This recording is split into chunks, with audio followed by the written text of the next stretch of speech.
In a small, sun-warmed village surrounded by rolling fields and whispering palms, every year the sky came alive with color. It was the festival of kites, the day when dreams took flight. Children ran through dusty lanes with strings in their hands and laughter in their eyes. Merchants sold paper kites painted in bright reds, yellows, and blues, proud symbols of who could reach the highest point in the endless sky. Among them, tucked away behind the market stalls, hung a kite that no one wanted. It was small, dull, and torn, a thin rip running across its corner like a scar. Its edges were slightly frayed, its colors faded. It had been brushed aside many times by children who preferred the shiny new ones, with their glitter and golden tails. For days, the torn kite hung there, watching the others get chosen one by one. It listened to their laughter, their excitement, their pride. It whispered to itself, "I wish I could soar just once, to feel the wind carry me." But each time someone passed, they looked at the tear and shook their head. Too weak. Too old. Won't fly straight. The kite began to believe them.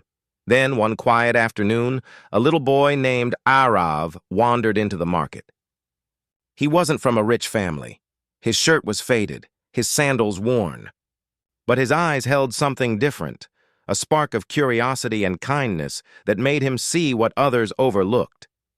He looked up and saw the torn kite swaying slightly in the warm wind. The shopkeeper noticed. "You don't want that one, boy," he said with a laugh. "It's torn. It won't even lift an inch."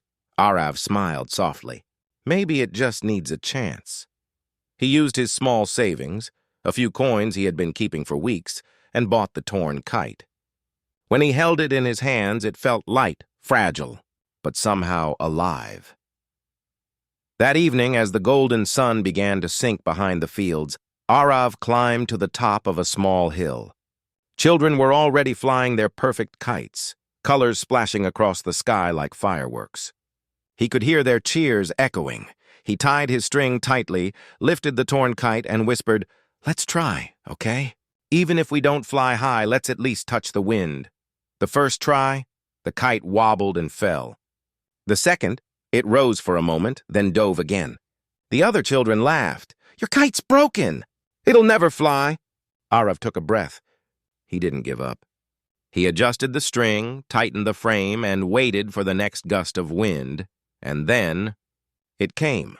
A strong, playful wind that whirled across the open fields. The torn kite lifted, swayed, and, to everyone's surprise, began to soar.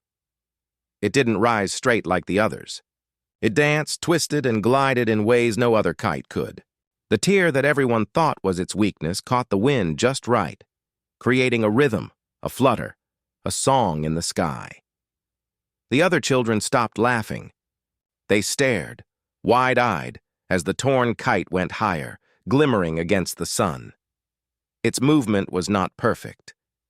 It was beautifully alive. It looked as if the wind itself was proud to carry it. The shopkeeper who had sold it for half a coin watched from the market below and muttered, "Impossible." Hours passed, and while the shiny, flawless kites began to fall, their frames bent, their strings tangled, the torn kite still danced. Arav smiled, his heart swelling with joy. As the sky turned amber, he whispered to it, "You were never broken. You just needed the right wind." When the festival ended and the last of the children went home, Arav gently reeled his kite back in. It was a little more torn now, but glowing with the memory of flight. He looked up at the darkening sky and thought, maybe that's how people are too.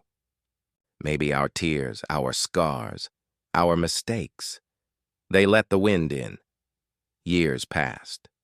The boy grew up, left the village, and built a life in a distant city.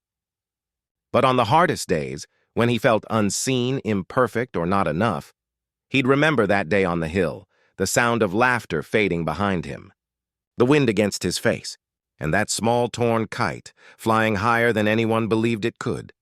He kept the kite with him, framed on his wall, a reminder of who he was and what he had learned.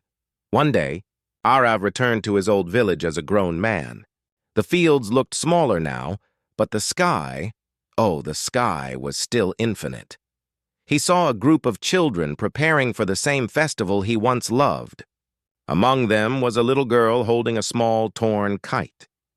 He smiled as she looked at him shyly and said, "Everyone says it won't fly." "But I think it will." Arav knelt beside her and said softly, "Then let's give it a chance." And together, they lifted it into the wind, the torn kite trembling, then soaring once again into the glowing sky. That evening, as the sun set in crimson and gold, Arav watched it disappear into the clouds. He thought about life, how people spend so much time trying to hide their flaws, to be perfect. But perfection, he realized, was a cage. The wind never looks for perfect things to carry. It looks for those light enough to let go and brave enough to fly anyway. Moral: sometimes the very things that make us feel broken are what help us rise. The tear in your spirit, the flaw you try to hide, the scar you wish away. They might be the reason you soar higher than the rest, because the wind of life doesn't favor the flawless. It favors the ones who trust it, who let it in, and who keep flying. Even when torn,